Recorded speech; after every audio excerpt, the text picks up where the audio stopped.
Welcome to episode 18 on the A Travel Talk Show. We're broadcasting again live every Tuesday, 7 p.m. PST from our base camp in somewhere beautiful Canada. Episode 18, Junior. Episode 18 it is, baby. This is awesome. Yeah, it I is. would It's have pretty thought we'd exciting. be here at this time. This is it's been a great experience. It has been. It has been. Today, the big day, we talk with friend of the show, James of Island Innovation, about some of the challenges, opportunities of island communities and sustainability, energy, tourism development.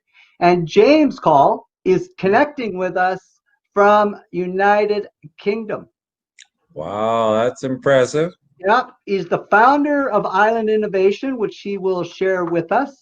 And he's also the host of the Virtual Island Summit, which we have been signed up for. And this is quite the thing with countries, presidents from countries all over the world participate in this Virtual Island Summit. That is exciting. It is. It's pretty It cool. is. Yeah, Yeah. I'm interested to hear what he has to say. Great Yep. information for the show Yep. today.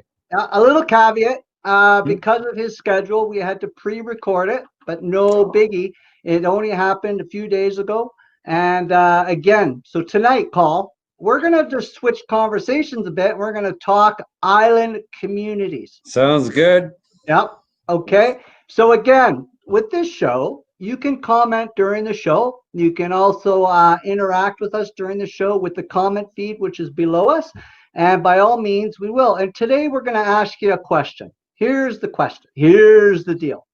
The question is, once the travel restrictions relax, which island in Canada would you like to visit first? Colin, what would you say?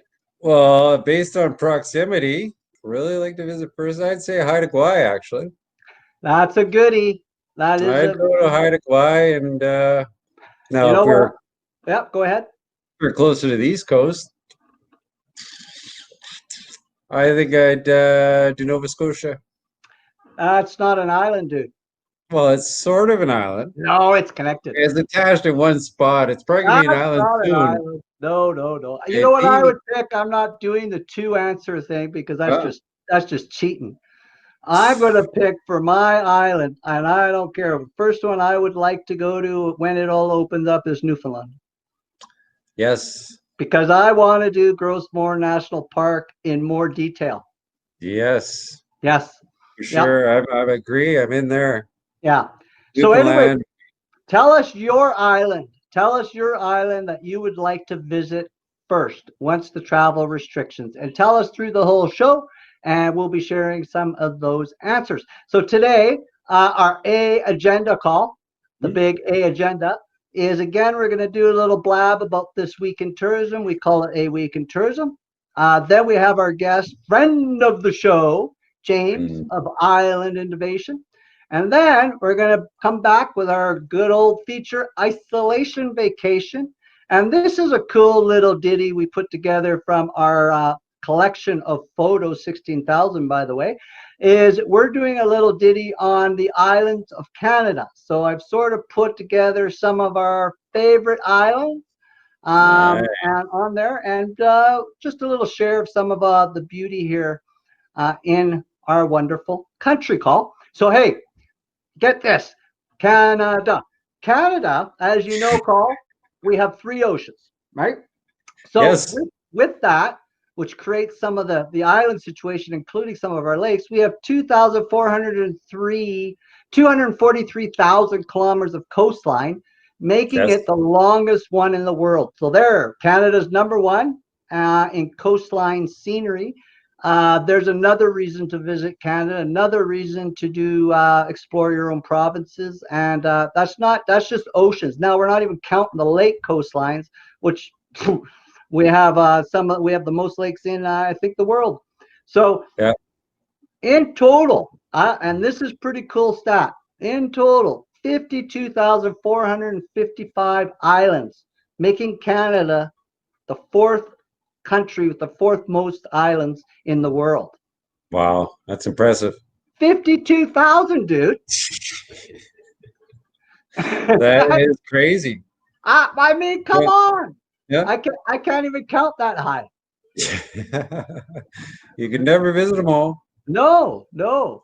And when you're So, talking coastlines, I mean the scenery, like you say, is world renowned east and west coastlines. They're both so different, yep, and you won't get better scenery than that. See more amazing things, and it's gorgeous. it is. And that's true. The East Coast, West Coast, and North Coast Yeah. all are so different, like majorly different. It's a like, it's a triple threat scenery package is what it is. All right. Yes, we do. So most populated islands. I bet you can't guess number one. Most populated Yeah, with the human species. per capita? Oh, just island, man. Who has the most people on it? I would I'd say Vancouver Island. Oh, wrong. Gong. Well, no doubt I was set up. I know you were. Guess what? Called number one island? Montreal Island in Quebec. Oh, okay, yeah, okay. Montreal, the city of Montreal is on an island. Ah, see, that's sort of a trick question. It is. And That's sort of just sucked me right in. number two is Vancouver Island. Number three is Newfoundland. Number four is the Isle of Jesus from Laval. Lulu Island in Richmond, BC, PEI, and then Cape Breton. Nice. Isn't that wild, right? Okay, so here I thought I'd do a little bit of a little taste because we're going to talk all island. Some of the islands not on this list, which have made an impression on us. Some of the sweet looking best islands that made a big impression on me was Grand Manan Island in New Brunswick. Yes. Yeah. Haida Yeah, Gwaii. I even thought of Grand Manan. I mean, that Yeah. was a gorgeous island. Yeah. Amazing. Haida Gwaii, Oh yeah, right? definitely. Manitoulin Island in Ontario. Yes. Now that one is actually on Lake Huron, and that's a freshwater lake, and it's the world's largest island in a freshwater lake. Wow. Yeah, yeah. And then here's a little surprise. I don't think people would have put this on their list, but it did make an impression because the island's basically one big, beautiful sandy beach. Is Saturna Island, right off of the Sunshine Coast there. That is beautiful there. Yeah, No, and then the no. last one I put that I thought made an impression was Alert Bay, Cormorant Island, because of the beautiful First Nation art and culture that is there in abundance. Hmm. Right? Did I miss any? Did you got one there? Well, I mean, really, a lot of the Gulf Islands are pretty amazing for their own qualities, and I Yeah, mean, Thetis Island, I absolutely loved. It's so pristine and yeah, nature, and but yeah, I think you nailed it pretty good. yeah. Okay, so here's we need to do some housekeeping before I forget. This A Travel Talk Show is recorded live, and an edited version will be available tomorrow on our A Canada Travel Twitter, Instagram, Pinterest, Tumblr, YouTube, LinkedIn, and on our Reddit feed. We also publish it on our ehCanadaTravel.com live scrolling community feed. Check that out. Colin's been doing a lot of work on that. It's really starting to look pretty sharp. Check out Hmm. that community feed and join if you'd like to start participating in putting Canada on the map. And then we also put it on our top globally ranked travel blog. The key is, and we say this to everything, please share if you care. Sharing is everything in our day and age. So please share the show. Please share our posts. Follow our Facebook pages, Twitter pages, Pinterest, Tumblr, whatever's your fancy when it comes to social media addiction. Then follow us in that aspect. My name is Greg Gerard. I'm the co-host here of A Travel Talk Show, co-founder of ehCanadaTravel.com, which is the largest privately operated travel website in Canada. And I'm 23rd ranked travel blogger for top 1,000 global travel bloggers by Global Rise, and a small town community consultant and a public speaker that tends to be very exciting when he talks. So next door, this guy Go, over bro, here. go. go over here. What's That'll your be name? me.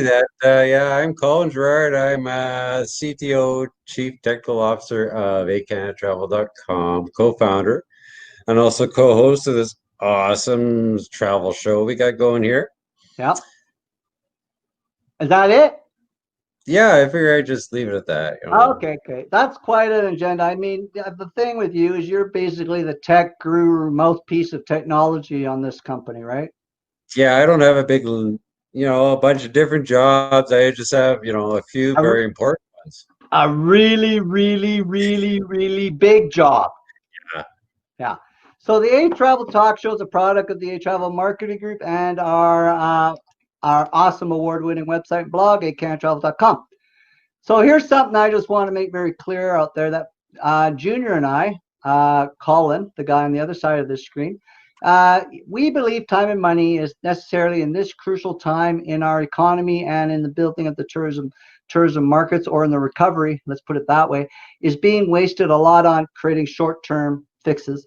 And this is sort of disturbing to us because this summer season, I mean, no one's going to tell you otherwise. And if they are, I don't know if they're telling you that up front what's happening, but it's not salvageable.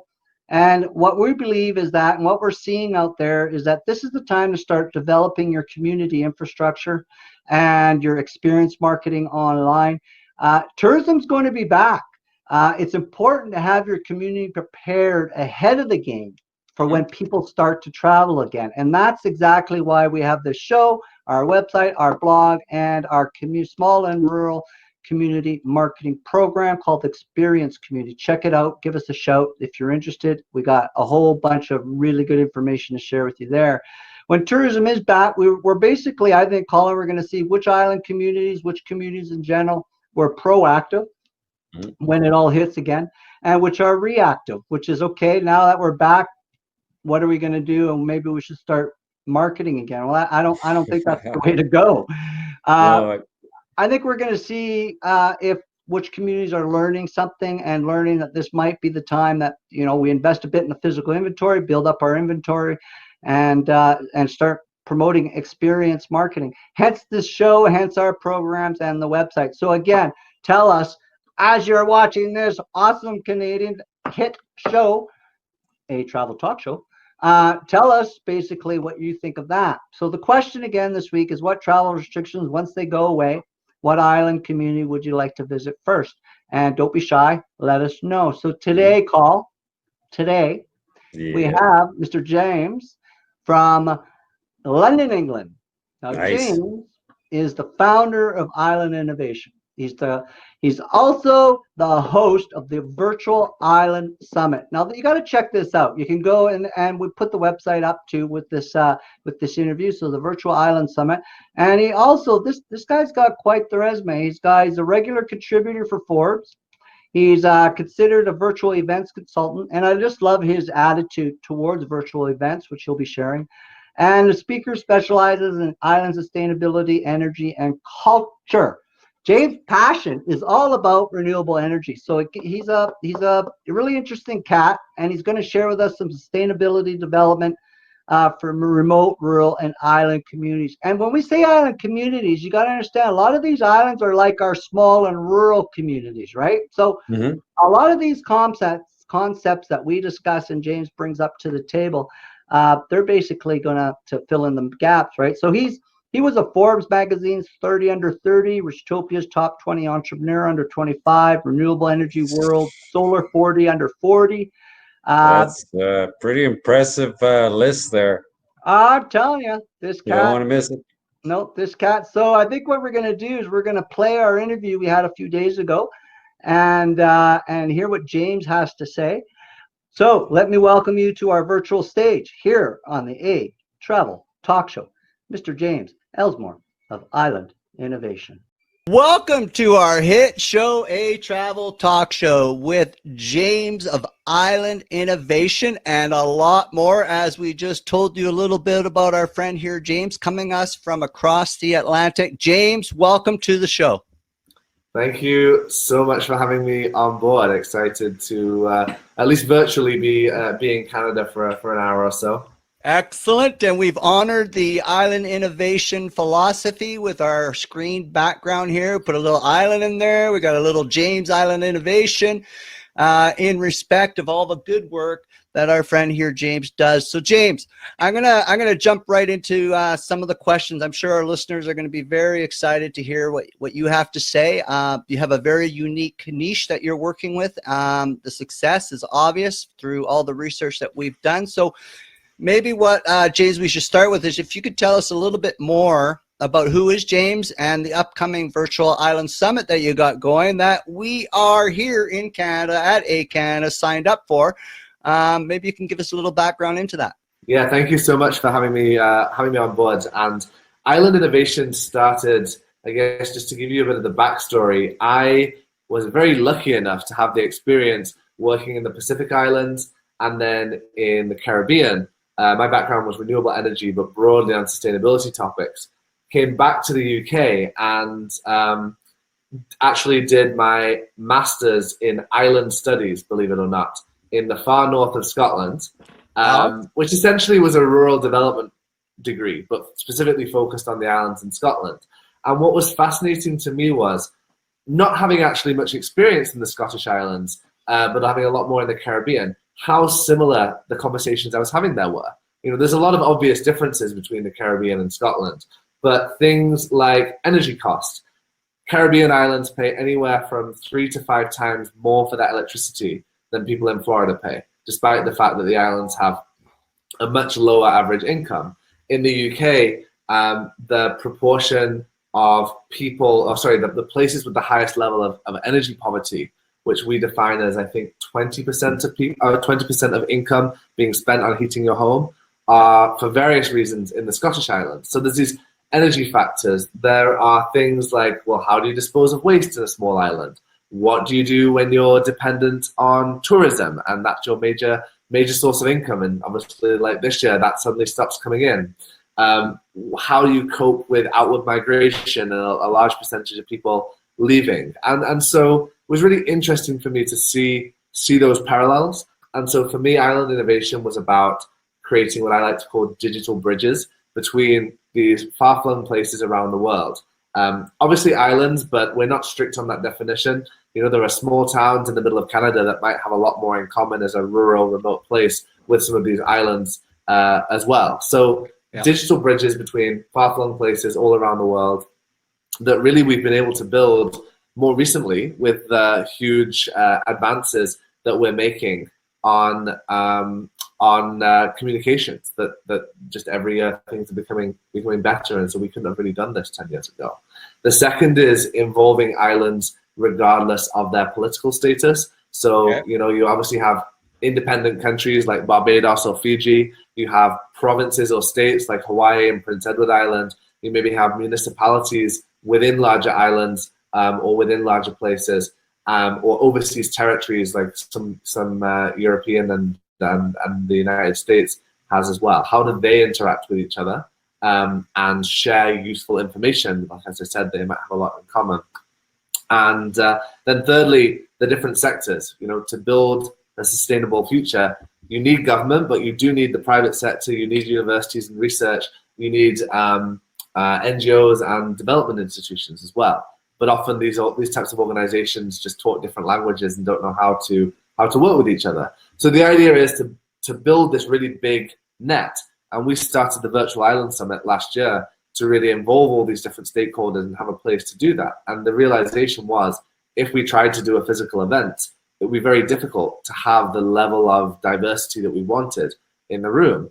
And so funnily enough, September 2019, we decided to invest in a virtual summit, not knowing how important that would be this year.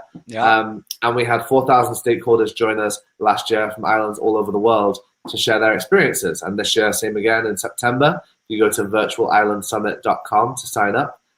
You can join, and we're on track for 10,000 participants this year from islands all over the world, including the Canadian islands. But hopefully we'll have a even stronger Canadian representation after this.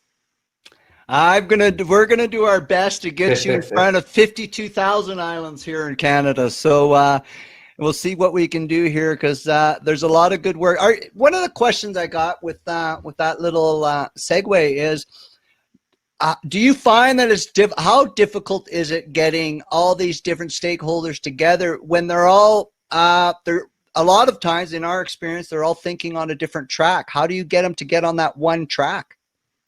Well, I wish I won't say that we've solved that problem. If I had, I think I'd be laughing all the way home. But no, it's definitely difficult. We're still trying to figure that out as well. Sometimes I feel like we almost play a role of translator, talking with these different institutions and just having the knowledge of where people are coming from and being able to put the right language in front of people is a useful start. But for example, in our sessions in the Virtual Island Summit, we try and make sure we have in every session, in terms of speakers, a private sector representative, an NGO representative, a government representative, to give those different angles. So if we're talking about electric vehicles, exploring how each of those sectors are approaching that specific issue of electric vehicles, and what the challenges and motivations are for each of those. And often the goal is the same. People want the same thing, which is more electric cars. Yeah. But getting there, each has their own concern, and sometimes the conversations aren't necessarily aligned. So I think we aren't solving everything with this, but I think just getting those stakeholders to talk to each other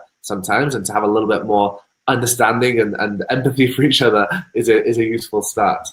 Yeah, that's a good point. So James, you've lived, worked, and traveled, and correct me if I'm wrong, like 60 countries you've done, in all continents except the Antarctica. So you have been to our Arctic, but you haven't been to the southern one. Our team just concluded a 10-year study similar of over 1,000 small communities here in Canada, including over 6,000 different heritage sites and parks. And one of the things that we really got out of our 10-year study was you really get to connect with that front line, and you really get to understand some of the hidden challenges and the opportunities that our small communities of Canada face. So my question to you, James, is how much of an impact were your travels, and I know we touched on it a bit, in the development of the Island Innovation Company? Like how big of an impact, or was it an eye-opener? Like, how did that all come about? Well, I'm very fortunate in the way that I've built up my business, but my whole career really has been location independent. And I guess I'm part of that new wave of people that has just been able to live completely virtually in a way, or work completely virtually, because the technology is at a point now where you can. And last year people kind of thought about that as something a bit novel, a bit out there. And it's funny how quickly things change, because now everyone's working from home, and all of these big companies that never would have evolved to do that slowly, because they've been forced to, and they've made this decision. They actually said, oh, wait, why are we spending all this money on offices? Let's keep everyone staying at home. And so what that meant for me was that I was not tied to living in suburban England and working from there, but was able to spend time in the communities I wanted to work with, whether that's in Scotland or the Caribbean, and have that flexibility to stay 6 months, 6 days, whatever made sense. And part of that was a financial benefit. It's cheaper to live in the Caribbean sometimes than it is in the UK, which when you can live in either of those, and work from either of them, then it's not a difficult choice. I think a lot of British people would think. When the main reason that people often wouldn't live in these places is because of the lack of job opportunities, and that's changing. And this really coincides with the type of work that you do as well. And I'm sure you're seeing this in Canada, that this is, I think, a huge opportunity to revitalize rural, remote, isolated communities.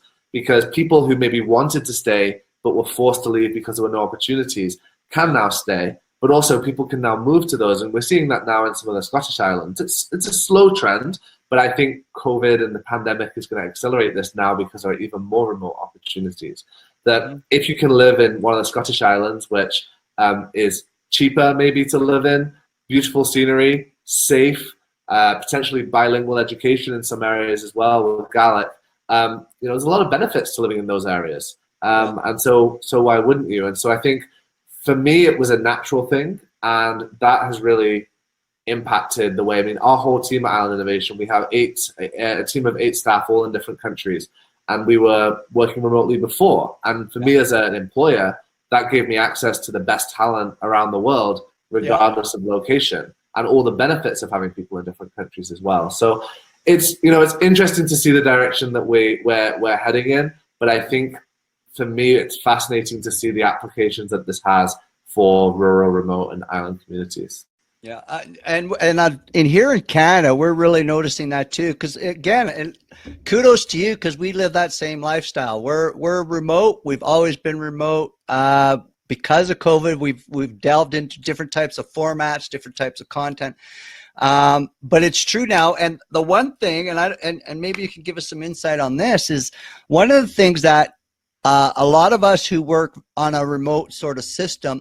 And it's the same old thing. I mean, we can go to some beautiful scenery. You can get a cottage on the river. You can get a cottage on the ocean. You can get a vacation home. We move around wherever it takes us. But one of the things that we are finding in the remote and small is internet connectivity. This is a huge concern. If we had proper internet connectivity from coast to coast to coast, I think we would have a whole different living lifestyle here. The one thing that's stopping a lot of the corporates or entrepreneurial endeavors that are trying to be grown here, and they're being sort of forced into the big cities because 200 kilometers up, basically 250 kilometers, 300 kilometers up from the U.S. border, internet is brutal. Do you find this in a lot of countries that's a big stopping gap? I think that's the biggest indicator of economic development now. Economic growth is your internet connection. Yes. The fastest internet speeds in Europe are in the Faroe Islands. So the Faroe Islands is able to do that because they're an autonomous nation within Denmark. So they kind of have the Danish state, but they're completely independent, 50,000 people, and they were able to invest in that. Another example of this is Taiwan. In Taiwan, they have a law that is a human right to have high-speed internet. So their mountain villages, their smaller islands that are off the coast, of which there are several, all have as faster internet as there is in Taipei, and so they prioritize that. Yeah. In England, that's something that we've really struggled with in the past, is that the government has prioritized high-speed internet in the cities, and the rural communities have really lagged behind that. But yet in Scotland, there have been specific government schemes so that some of those islands have really high speeds. Not all of them, but there are some islands that have really good connectivity. There's another really amazing project in the Republic of Ireland, the island of Ellsmoor, which has the fastest internet speeds in the Republic, which are only 400 people. But that was almost done as a demonstration project to show the possibility is there and that people can move there. So that investment does need to be made. And I think what we're also seeing now is with the rollout of 4G and soon 5G, that those connections are a possibility. Okay, an expensive one, but actually we have decent high-speed wireless internet in a lot of places as well. And I think this, yes, it's still a problem for some places, and those places that have good internet are going to accelerate really quickly. But what I hope we'll see over the next few years is just this prioritization, this realization that actually, if there's one thing you're going to invest in, don't bother investing in roads, invest in internet connection. It's far more important. Yeah. And are these places that you've given examples, are they seeing more of a boom? Are people moving there to work remotely? Is there an increase? I think it's difficult to say at this point. There has been an interest. There was this kind of in 2019, 2018, when these things were kicking off. There was an interest. Some of that was the staycation. So Ellsmoor in the Republic of Ireland, they were hoping to either attract islanders to move back, or to attract people, maybe even if they're not going to live there permanently, to come for 3 months instead of a weekend and stay there. And there was an increase in that. And obviously, with an island of 400 people, you don't have to attract that many people to make a big difference to the local economy. But the idea is, if people are staying longer, not only they're going to spend more money, but also they'll get more involved with the local community. And hopefully, if they move there, they'll actually, if they're actually living there, paying taxes there, sending their kids to the school, that will have a benefit as well. So I think there has been a trend. The difficulty previously has been that most employers still don't trust people, or still did not trust people to work remotely. Yeah. And so obviously we're in this weird zone now where we don't know what's happening next week, let alone next year. But my prediction is that a lot of these companies are going to now have realized that they can let people work from home. They can trust people to do that. And so more people who maybe wanted to do this but couldn't figure out how to get their job right will now move home. And I think part of it for a lot of companies was maybe they saw the benefit of doing it, but they were worried about their clients maybe not trusting a company or that was working from home. But I think this has just been a mentality change. And it was something that was happening incrementally that has just been accelerated this year by the pandemic. Yeah, and it's so true. The pandemic has really opened up the where internet connectivity is huge. I mean, we saw it with our here in Canada. They were trying to put online schooling, and the problem with that whole system was people didn't have enough internet to do it. It was too regionalized and went to the big city. So yeah, it's a big thing, and I agree with you. If we focused on high speed internet that's coast to coast to coast, I think over a period of time, we would see a vast spreading of the population, because remote working is here to stay, in my opinion, because we've just got a huge dose of it. And we've sort of convinced ourselves through COVID that it can work and it has to work. And, there are some things that are sort of waking up the world here on how we can minimize our cost as a company. You don't need to spend $30,000 now to go to a business trip in the community next door. You can do it on Zoom and have a lot more people impacting it, save a lot on your bottom line. Right? Yeah, definitely. So we understand that each region is different, and that's very apparent here. We're a huge country. I'm fortunate. I've done quite a bit of traveling, which I attribute to a lot of the education. But however, and it's sort of putting you on the spot, but if we could, in general terms for our audience, what are some of the challenges for island communities when it comes to sustainability, energy, and climate? What are some of the biggest challenges are you finding? I mean, a general challenge kind of across communities has been this energy provision. So providing reliable electricity. And so you even had islands in Scotland until recently that would only have electricity for 8 hours of the day because it was so expensive. And so a big difference on your development trajectory as an island is if you have a cable to the mainland or not, because that vastly affects how you can do things. And 10, 15, 20 years ago, it was almost always more economical to put in a cable. Not almost always, but if the island was big enough, it was often more economical to put in a cable. The economics of cables are reducing now because you have renewables. And so solar energy, wind energy for many islands, wave energy to a point, but definitely nowhere near as much as solar and wind, are offering these opportunities. So Orkney in the far north of Scotland, which is where I studied that master's that I mentioned before at the University of Highlands and Islands, they had a cable installed, decades ago, from the mainland, and that was designed to take energy generated in mainland Scotland to Orkney. Now, guess what? That cable these days is sending electricity in the opposite direction because Orkney generates far more than it consumes with its wind, particularly, but also wave. And so this is where you get a big difference between, say, islands that may be parts of a larger country or independent islands, say like the Caribbean, that are a single country that obviously have an isolated grid. But for me, for the Caribbean, one of the biggest barriers to development has been energy. Some countries spend anywhere, I think Jamaica spends around 10% of its GDP on importing fuels. In Guyana, that's 30%. So these countries are spending huge amounts of money on importing fuels. How can your manufacturing be effective if your energy cost is 4 times higher than Florida? No way. Yeah. Even if your wages might be lower.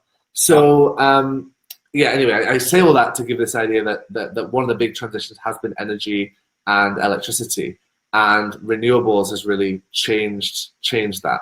Mm-hmm. Another one we kind of already talked about was when you're a small island, having kind of enough of a market to make a business viable. And so the internet communications is really changing that, allowing people to reach more people and offer services digitally in some cases.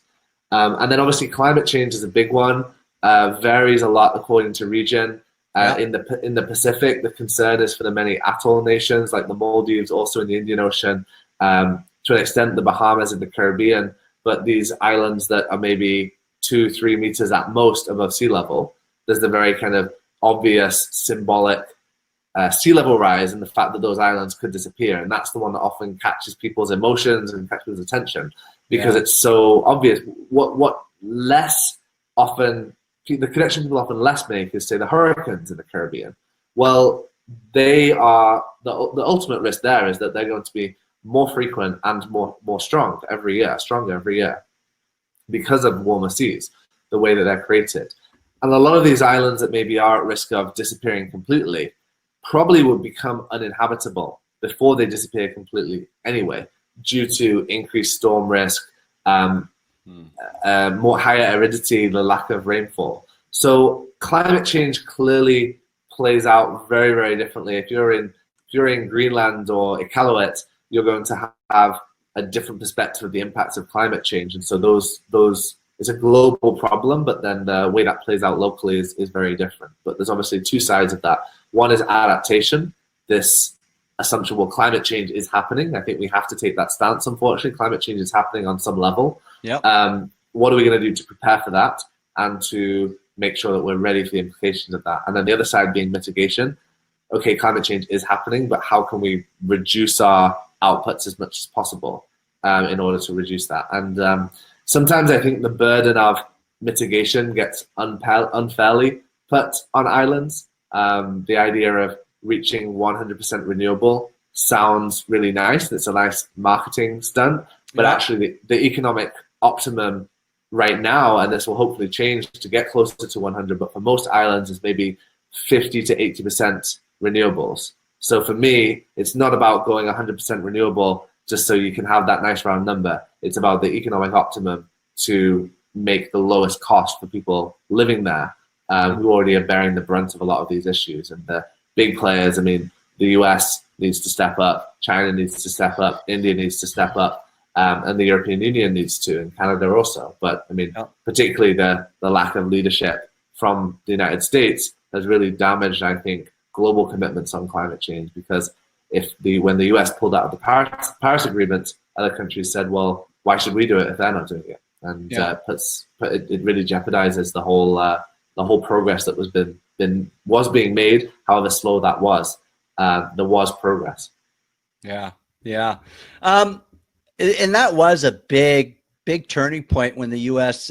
pulled out, and they sort of basically restructured their whole climate change, renewable tourism structure. Everything's been totally a 360. So it has thrown, being a neighbor, I'll tell you right now, that it has thrown some big obstacles, some big challenges our way. One of the positive things, and please tell me if this is fake news or not, because I can't fly over and figure this all out, but isn't there a couple countries and regions around you that are 100% renewable? Well, I think one of the promising things was, just quickly going back to the US with this, is the federal government has let everyone down, but cities and states have been stepping up. And so you see that in many cases, and in some cases it has been a commitment to 100% renewables, but there've been a variety of commitments, all of which have different levels of meaning. And so I think what was promising for me in the US was that cities and states were stepping up to make their own commitments for this. There have been various other places that have reached 100% renewable. Often they are islands, because you have this dual motivation for that. One is this, as I said, it often makes sense to have a lot of renewables financially, maybe not 100, but some level of renewables financially. But the second is the kind of the leadership element. A lot of islands, and there's 1/3 of the United Nations member states are islands. So the Pacific, the Caribbean, Indian Ocean, African islands. Maybe they only make up 2% of the world's population, but they make up 1/3 of members. And so the Maldives, Mauritius, Jamaica, Barbados each have one vote, as does China and the US. So at the UN, they are put on this equal platform, and they do have a lot of clout. And so the Association of Small Island States within the UN does take an important voting block when it comes to these issues. And so a lot of those islands were saying, well, we understand that our emissions are negligible, irrelevant on the global scale, but we want to be able to stand there on the podium and say, well, we're leading by example. We've got our own commitments, and even though it doesn't make a difference really on the global level, that's our way of the political capital that we have, political opportunity that we have as islands, is leadership by example. Yeah.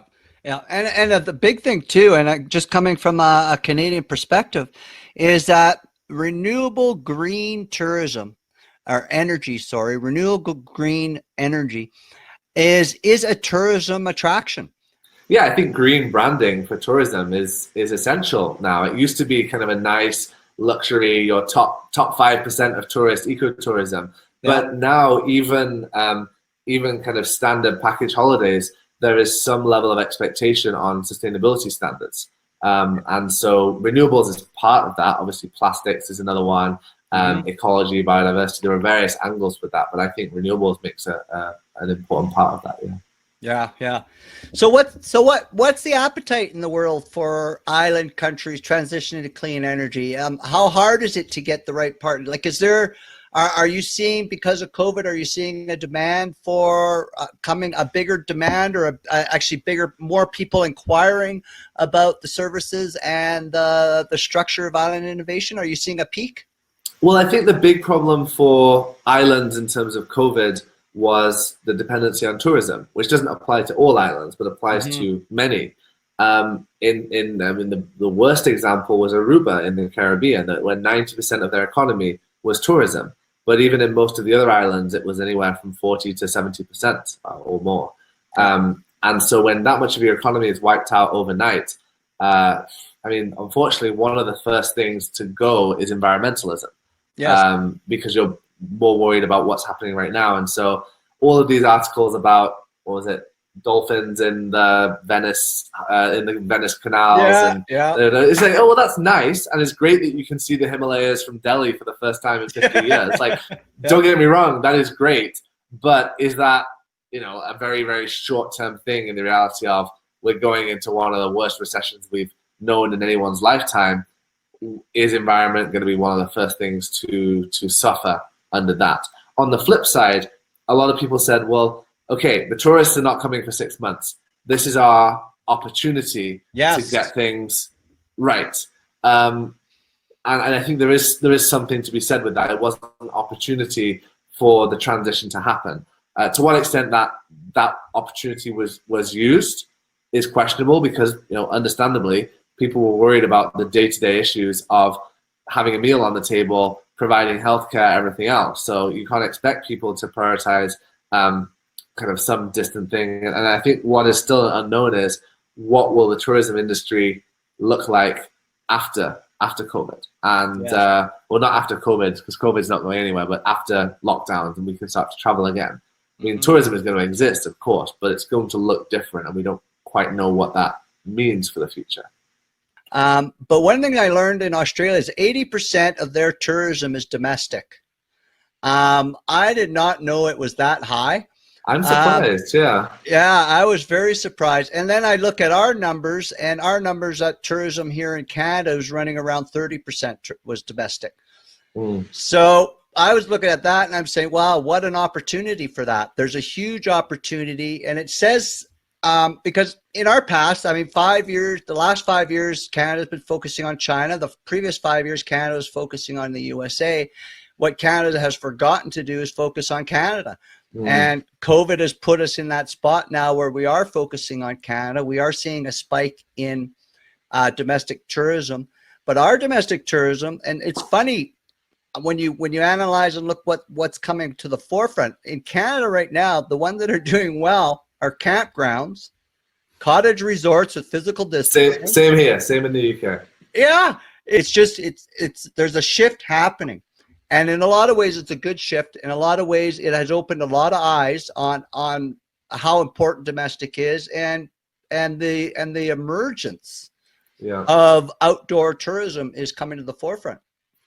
Yeah, definitely. Although I think one of the issues that Canada always has, I always understood, was that it was cheaper to get to the Caribbean from Toronto than to the West Coast. So, but the cost of getting around Canada, that's the biggest barrier you have, right? That's the number one beef we have here. I can't go from Vancouver to Calgary, and I can go cheaper from Vancouver to London. Yeah. It doesn't make sense. And that's a big beef.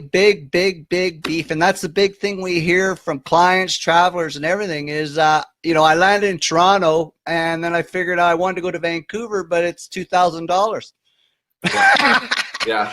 And whereas in Europe, I a couple of years ago, I flew from Manchester to Oslo for £5. I can easily get to Barcelona, to Lisbon for under £50. It's a different world. But just to go back to your other question, one of the things that we did really go into this year was the virtual event space. Previously to this year, there hadn't really been demand for it. It was seen as kind of this sub alternative thing that was subpar, maybe not really that relevant. And what I've really found is the opportunity of virtual events is, I'm hoping people are waking up to that more and more now. Yes. For me, it's like having this global outlook where you can have people in the same room, be more inclusive, not have the same faces in. It's not just about, obviously one thing is the cost of getting to your place, but also the difficulty for many people of getting visas to go to a certain place, from developing countries particularly. Even things like, a single parent that can't get childcare. By doing things virtually, I don't think virtual events will replace physical events in the long run. I think they're two different things that have different uses. Yeah. But people are opening their minds to see, okay, I get it. Now we're all a bit sick of sitting in front of our computers and not having that much social contact. But as things do become more normal again, people will be willing to go back to those events. And so obviously we built up that expertise in holding the Virtual Island Summit and then holding various webinars before that and various virtual online things. And now we're actually being commissioned more and more by other companies. We just held a big event last week for the Caribbean Biodiversity Fund with over 1,000 guests talking about conservation in the Caribbean. They commissioned us to put this event together. And so there's a lot of interesting things, I think, there. Obviously, the interesting tourism is not going to be replaced by virtual anytime soon. I think it's nothing that makes up for feeling your toes in the sand and walking along the beach or skiing down a mountain. But we are seeing new opportunities which are interesting. And I think the positive side, you're not going to replace your toes in the sand, going for a swim or hiking to a mountaintop. But what I think we are seeing as a change-making trend is that they are taking the time now to maximize their vacations by researching heavily more on the internet. And we're seeing social media now becoming more, instead of just a gimmick, it's actually becoming a search tool and for the education of the tourism. So these are some of the things I think that are positive. And I'm with you. If we didn't have virtual, we aren't going to be meeting as many of these people around the world, these experts, the futurists, the strategists, people like yourself. We might meet you at an event when we come to one over in Europe by fluke. But the nice thing is on a virtual is you can get to know the person you want to contact prior to reaching out. So you can see if they're having the same mindset, if they have the skill set that you want to partner with, if they got that mojo that we're all looking for that connection, so we can build programs as a global force. I think that's a big benefit of the virtual. Yeah, definitely. I think a lot of people said, oh, well, you can't recreate the targeted networking, the networking engagement that you would have at a physical event. And that's because, well, I don't like it if I go to what frames itself as an event and it's just me watching a video stream, because that's not an event. You've got to, there's a lot of people who have done events badly or have told people they're hosting an event, but it's really just a video stream. But it is actually possible to do some amazing things with engagement. I think if it's done right, you can actually engage your audience better. I'm used to speaking online more than I am in person. I'm much more comfortable in doing it online. And what I find is, if I'm standing in front of a room full of people, you don't get that kind of contribution as you're going along. And I really like that. If I'm doing a webinar and I can see the chat going and I say, okay, what do you all think about this? Have a quick look in the chat, get some feedback. You don't risk handing off your microphone to someone that grabs it and then goes on for 5 minutes about something that no one else cares about. You can do it in a nice way that actually gets audience contribution, because I always think there are probably plenty of people in every room that I'm in who know as much or more about a topic than I am. So I shouldn't just stand up on the stage and talk. I should get the whole room's opinions and the whole room's insights. And so I think using those types of things, the technology in the next 2 or 3 years is also going to dramatically change. Even last year, when I was looking for technology for the Virtual Island Summit, there were half a dozen options and none of them were that great. And this year, since the pandemic, every day someone is pitching me a new technology that they think I should use for their event. And a lot of them aren't that great, but a lot of them are really great. And it's sorting through them and figuring out which ones are going to be the next Zoom. Yeah, and I think not even that. You've got all the programs and the platforms and the technology that is getting bounced off of Zoom. So they're taking it in a different direction from Zoom. I know here with our tourism marketing models, prior to COVID, they were all built for urban centers. Our small communities can't afford them. They didn't have the time, staff, money, or funding or skill set to run these programs that are built for Vancouver and Toronto. And that's hence where we brought our program in that takes none of that. No staff, no time, no nothing. Just create the content. We go in and train them. So I get that. And I think that's huge, that this whole new situation that we're finding ourselves, for yourself and people like us, I think we're looking at it a little different than most people. We're actually looking at it that this is an opportunity to grow our fields, to grow our messaging, our branding, where other corporates look at it and, oh, this is just a unwanted negativity. This is so different. This is so hard. This is so challenging. That is the difference I'm finding between the small entrepreneurial people, the people with the entrepreneurial mindset opposed to the corporate mindset. Do you find that? I mean, change brings opportunity, and I don't want to negate the horror of this pandemic. I don't think, and I know you're not saying that, and no one would. No. But every change, there is an opportunity coming in.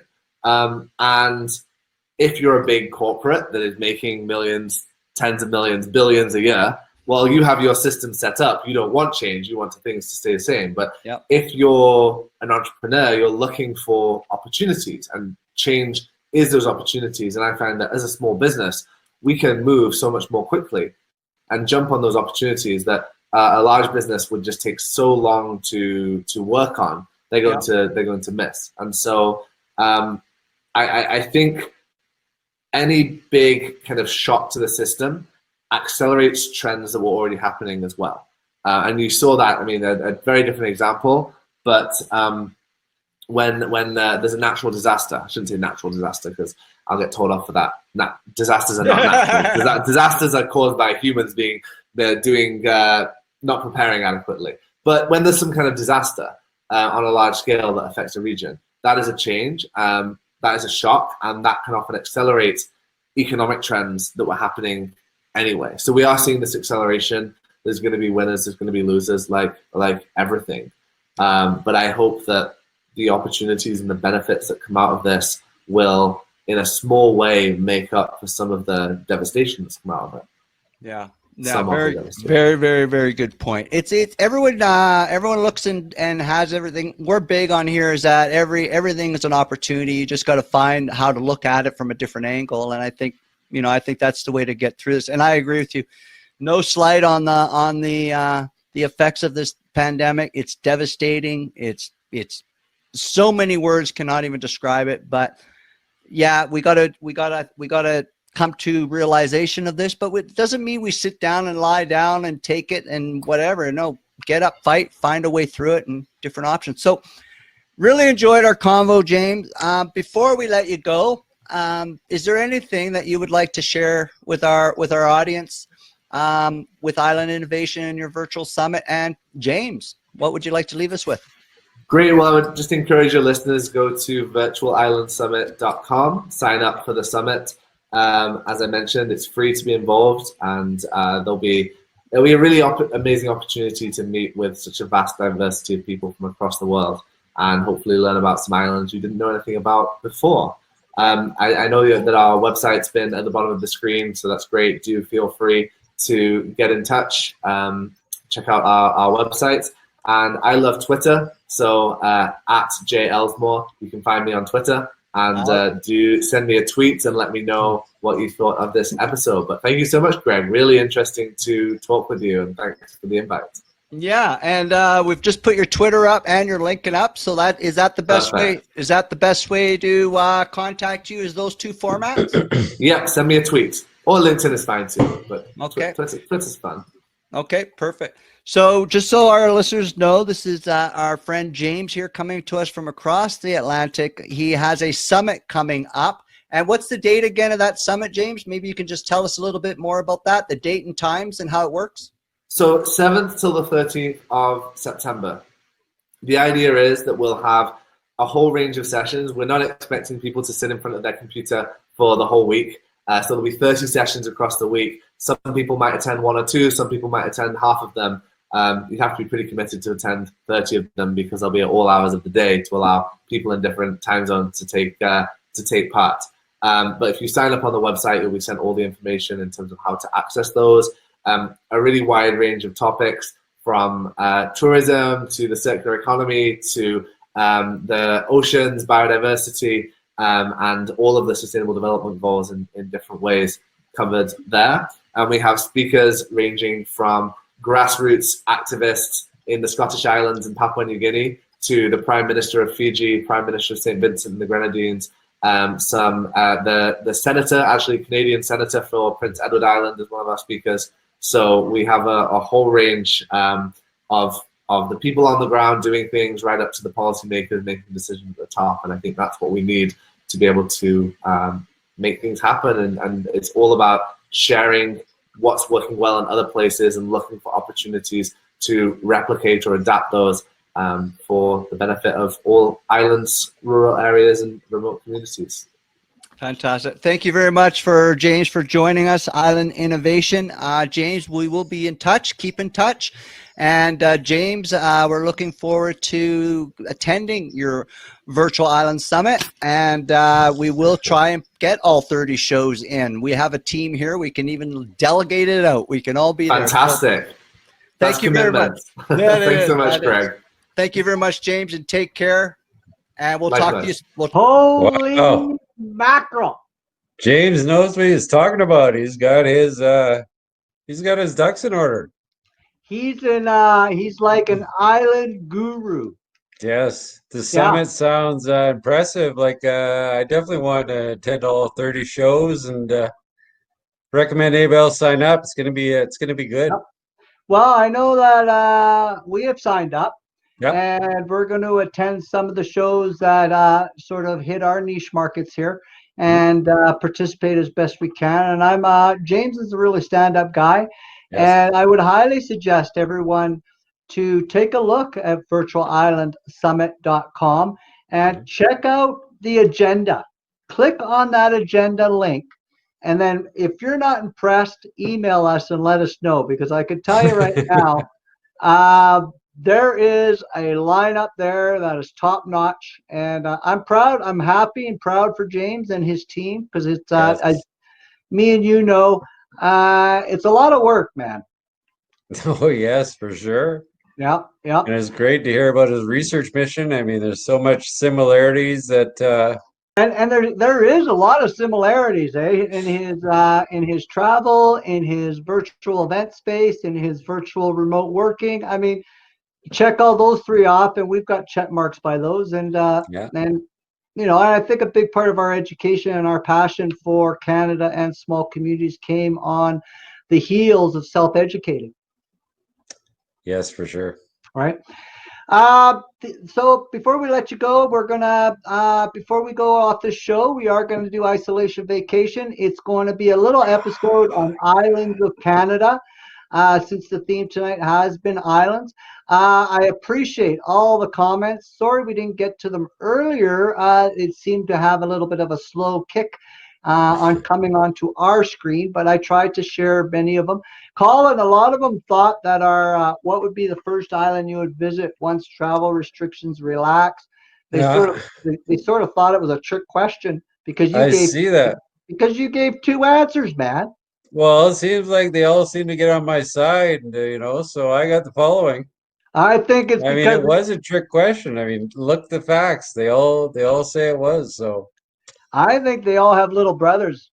That's the only reason I can see that they would have this slanted version of things. Could be. Well, they probably are all younger brothers and younger sisters that understand where we're coming from in the younger segment, Yeah. having to deal with trick questions from older brothers and sisters. Big brothers, big brothers, big brothers, big brothers. Support the big brothers. Yeah. Okay. The A Travel Talk Show, before we go into our isolation vacation, is part of the A Travel Marketing Group. We're going to let you guys, specialists in community and tourism marketing programs.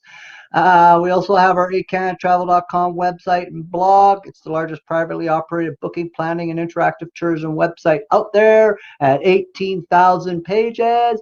And we have a small and rural community marketing program. We encourage everybody, because every other country is doing it. Book Canadian, plan Canadian, share Canadian, and use Canadian websites like ours, which is 100% Canadian. We too rely on your support. We too promote staycations, vacations, and Canada, and we too do boots on the ground tourism. So we're frontline. We talk to people and we go and see them. So Colin, you got anything to add to close out the show before we go to the video? Well, I think stay tuned for the video. It's going to be good. And any of you businesses out there want to extend your season as much as you can, we're offering free sign up right now on ehCanadaTravel.com. So great way we can send our travelers looking to plan their business, plan their vacations. We can send them to you. You got to sign up though. Well, and hey, I think that if I'm hearing you correctly, we are bending over backwards during COVID by providing our people who support us with some added exposure, revenues, and visibility. I don't see anyone else doing that, Call. No, no, it's our gift to Canada Tourism to try and help out. And yeah, I don't see anybody else doing that No. at So all. the brothers of tourism are doing their bit. We're going to bite the bullet a bit and try to get the word out there. And that's what we do. We do whatever necessary for the industry and for the frontline tourism businesses. We're not interested in the nice, pretty offices with the big wooden desks and wearing a suit all day. Not mentioning XYZ, you know who. So guess what? We're going to take care of Canada, be well, explore awesome, and Tourism Brothers out. It's been a blast. Thanks, James, for coming on the show. Check out virtualislandsummit.com. And now we're going to go into a little vid we call our sequence, Peace which out. is isolation vacation. Ciao for now. Here we go.